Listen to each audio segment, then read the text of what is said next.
Good afternoon. I'm Michael James for Q News, and welcome back to another episode of our RuPaul's Drag Race Down Under Recaps.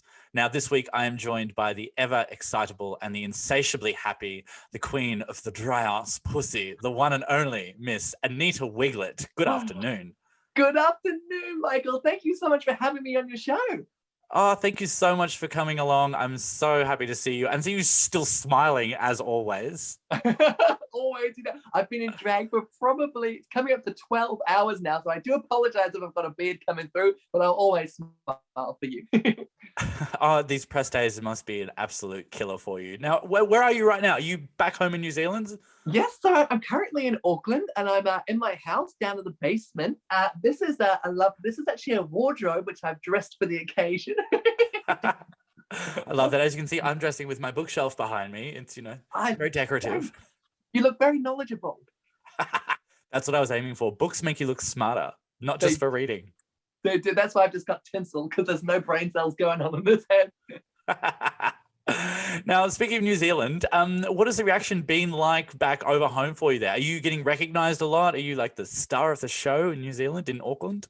Oh, it has been so crazy. So actually, funnily enough, I was in Adelaide on Friday and I got recognized in Adelaide in the middle of the street, which was crazy. But now in Auckland, people have been so lovely, and actually I started getting recognized at the supermarket, which is fun. I was ironically buying a single banana, which was awkward, but it's been such a dream come true. I can't believe how it's all happened.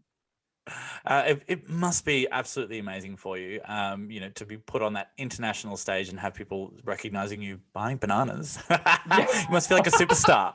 I won't tell you what the banana was for, but... Now, speaking of back home, you were on the show with Ketamine and with your business partner, who was your business partner, and Electra, who works for you, which honestly made me pose the question, is there only one gay bar in Auckland? Well, there are a couple actually. So we own Keto and we own two businesses together. We own the Drag Queen Dinner Theatre's Calypso, and the other one is called Phoenix, which is also like a 1920s cabaret theater. So those are the ones that we work at. We work at Calypso with Electra. She's one of our girls there. But there's other places where dinner theater, but there's a couple of nightclubs, there's some bars, but it's a very small scene. Yeah, well, the producers went, let's just take them all from one place. That'll work. We're pretty much, they're like, oh, we need some drag queens from Australia. Like, well, from New Zealand. Like, well, we've only got 3 here, so might as well use them. Now, it posed an interesting question. Like, we're watching the opening episode, and there's all this, like, I'm from here. Wouldn't it be so funny if the other one came in? Honestly, the 3 of you had to know that each of you were going on the show? There's no way you were actually managing to hide that from each other, was there? Well, we had a big inkling because I do the roster, and so I got some requests for annual leave, which was very suspicious. But it was hard because we worked so close together. But I absolutely had an inkling that they would both be on the show, and turned out I was right. Yeah, of course. When your business partner's like, I'm not coming to work for 3 weeks, and you're like, I'm not coming to work for 3 weeks, and Electra's like, I'm not coming to work for 3 weeks. Wonder what that could be. I know, well, somebody has to work, hey? Exactly. Well, I'm glad everything didn't fall apart while you were away. Oh, thank you. Me too. But so seriously, what was it like having to compete against 2 of your good friends? Did it make that competition just that next level harder for you? It did, for sure, especially... It did in many ways. Obviously, Keena's my best friend, so competing against her is always going to be difficult. And we're sort of known more, rather in New Zealand than individuals, we're known more as a comedy duo. And then Electra, not only does she work for us, but she was also on our TV show, Keto and I. We were the hosts of House of Drag, and Electra was one of the contestants. So it was like another level, kind of that pressure of, she works for you and she was one of the contestants. You've got to be there because otherwise it'll be like all in a shambles. So it was a lot of pressure, but seemingly, but at the same time, Electra was a good friend of ours, and just because we were lucky to be able to by Calypso, we were lucky to be the host of the show, doesn't mean we're any better than she is. So we're all friends, we're all on a level playing field, and we all have our own individual skills. Absolutely. And, there was a lot of love for the three of you there, even though there was a little bit of the bitchiness. Now, speaking of the bitchiness, like this week, this episode opened up and they were on fire. I just kind of took a step back and I was like, whoa, like there was a lot of bitchiness coming in. There was particularly leveled at Electra. Do you think that was fair? I mean, it was all really heavy. Scarlett literally called her a piece of shit. It was so juicy. So what you didn't see on camera is Maxie and I were sitting next to each other on our sewing machines, just gossiping away. And then all this drama started happening.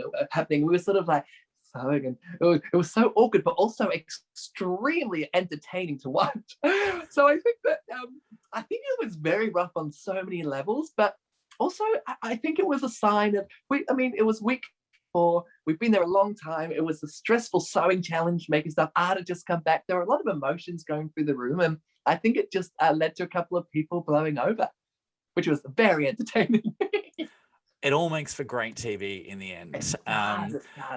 Yeah. Now we'll get back to art in a moment, but speaking of that bitchiness, I mean, there's only so much of it that makes it to the edit. And when you were sent home, there were a lot of tears on that runway. Were you all a lot closer than what we were seeing on camera with all of that coming at each other? I think there's a little bit of to and fro. So there was definitely some like heated moments between some people. I always stay out of it because it's not really my scene. But generally, I just got on like a house on fire with everyone, and I can honestly say that I've worked with a lot of them before the show, but everyone just has so many amazing qualities, and so when I left, I think there were kind of emotions because I was friends with all of them, so it was actually really, really sweet to see that, especially to see it back on the camera, because after you get eliminated, everything's sort of a blur and you're kind of a bit like, oh. But it was so sweet. Yeah, it was. It really was. Like just that level of emotion really did indicate that despite all of that, there is something really deep and meaningful there with everyone, which is really, really lovely to see. Now, speaking of lovely to see, it was lovely to see Simone come back, and it was very surprising. What was that like to see this powerhouse just pop out of the garbage? It was so crazy. So for me, it was two things. Firstly, when I saw her, I was thrilled for her because I know how much she wanted this show, and I know how much it meant to her. When she got eliminated, it was so sort of devastating for her and the rest of us because we know her and her love for drag in the show. So that it was exciting when she came back, but a split second later, it was sort of like, oh no, because she's such a good drag queen and such a fierce competitor. And it was sort of like, oh damn, she's back, and now the competition just got that much harder again. Absolutely. I mean, it wasn't like we really expected her to be, as the judges said, one of the queens that comes back and goes straight back home again. Yeah, for sure. But there was a question posed by a lot of people that I suppose this return wasn't, here's the last 3, let's find a way for one of them to come back. It was kind of like art deserves a second chance. What do you feel about the idea? Well, Coco and Jojo Zaho also deserved a second chance, and they didn't get that.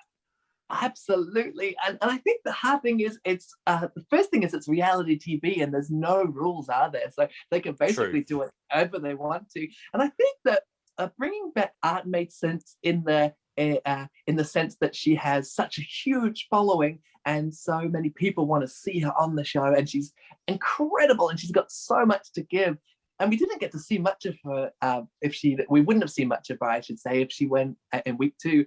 But contradictory, Jojo and Coco are also incredible drag queens and have so much to offer as well. And we didn't get to see enough of them. And it was just kind of the way the cookie crumbles. And I don't think there's any right or wrong way necessarily. But in a perfect world, all 3 of them would have come back. But we're not in a perfect world, are we?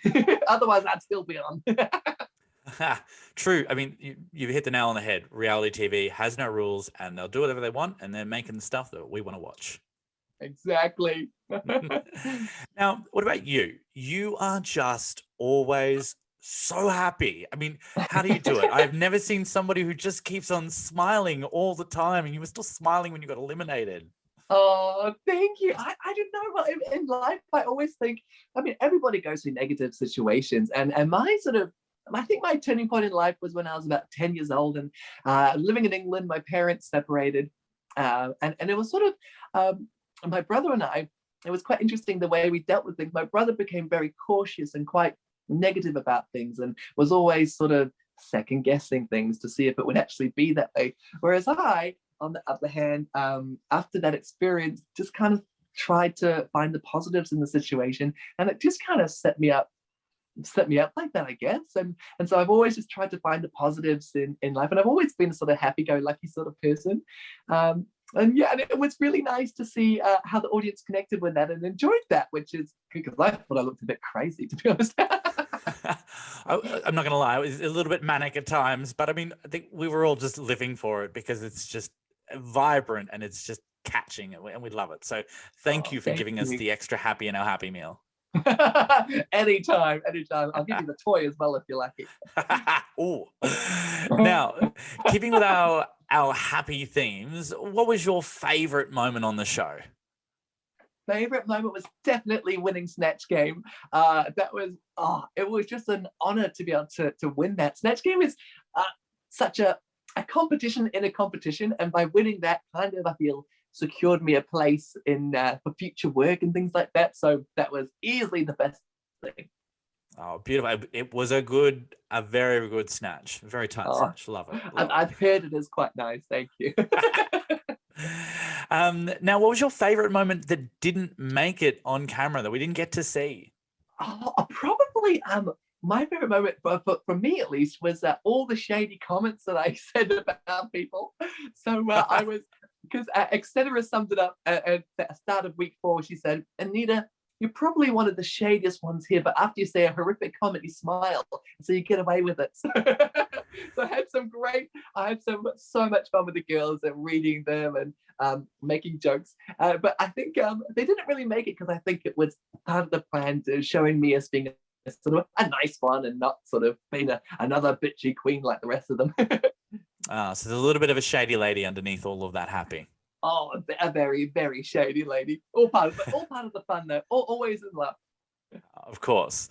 Now, speaking of favourites, you were fast being considered one of the front runners to take out the crown. I mean, I had you in my sweepstakes. You were top 4. Did you expect to find yourself in the bottom 2? I mean, your and Karen's lip sync, it really seemed a bit demure. I mean, it kind of felt like this was the first time we were seeing you finally struggle. Yeah, I totally agree. So it wasn't necessarily surprising for me to be in the bottom because I sort of liked my dress, sort of didn't like my dress, but compared to the others, it definitely wasn't in the top. It wasn't really safe. It was definitely towards the bottom. And so then getting into the lip sync and then watching the lip sync, I was thinking, gosh, that's probably got to be one of the worst lip syncs I've ever seen on Drag Race. It was so boring. I think a lot of it was, what people don't know is that when we were doing the lip sync performance, we actually were performing for about 2.5 minutes, and that was cut down to about 30 seconds. So a lot, and then that 30 seconds is probably divided 20 seconds for Karen, 10 seconds for me because she's she was the winner, so she gets more, I presume, an elevated cut. So there was a lot of sort of my comedy things I did in there that didn't make it in, which was a shame. But also it was quite a hard song for me to lip sync to, being a comedy queen, a good old pop song, which is a great song, Danny Minogue. So yeah, if ever I get to do an All Stars, I'm definitely going to be taking some dance lessons first. That's for sure. You're right about that edit. Like, I was actually kind of hard on my throat for the first kind of 20 seconds. I was like, is this going to be a double elimination? Is that where we're going? It looked like it, didn't it? But yeah. I think Karen's the same. She's a comedy queen, and it's sort of not really our bag to do that sort of stuff. But having said that, I should definitely be able to do it. So an improvement point, that and sewing.